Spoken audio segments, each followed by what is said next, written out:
What's up, guys? More Magic One, and hey, I'm over here at my local Harbor Freight. Here are my top 5 Harbor Freight tools that any small engine repair technician's gotta have. Number 1, first and foremost, cylinder leak down tester. That is the number 1 tool that I use in my shop. With a cylinder leak down tester, you can check your valves. You'll be able to tell if it's got a blown head gasket, see if the rings are worn. It's without a doubt the most valuable tool in my toolbox. Number 2 on my list, a pressure and vacuum tester.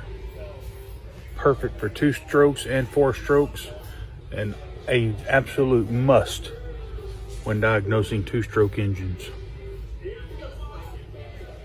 Here's another version by Maddox.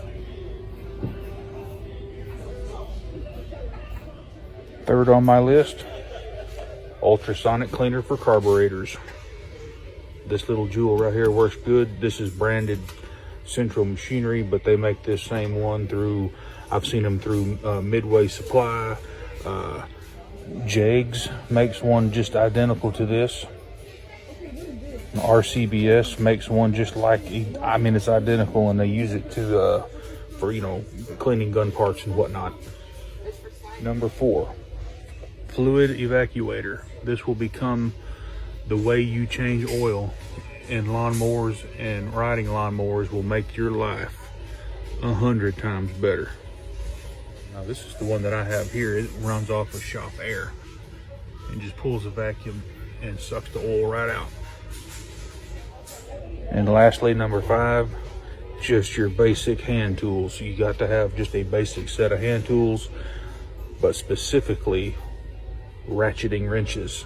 They're a little bit pricey, but way cheaper than, say, Snap-on or Matco, places like that. But however, they do sell them in their brand, and they're a quarter of the cost. And me personally, today, I am after the oversized pick set. Of course, I have this style, and I have this style, but I need the bigger ones. So that's what I'm gonna purchase today, and they're $65. Hey, if this content helped you out, please give me a subscribe and smash that like button. And guys, we'll see you on the next one.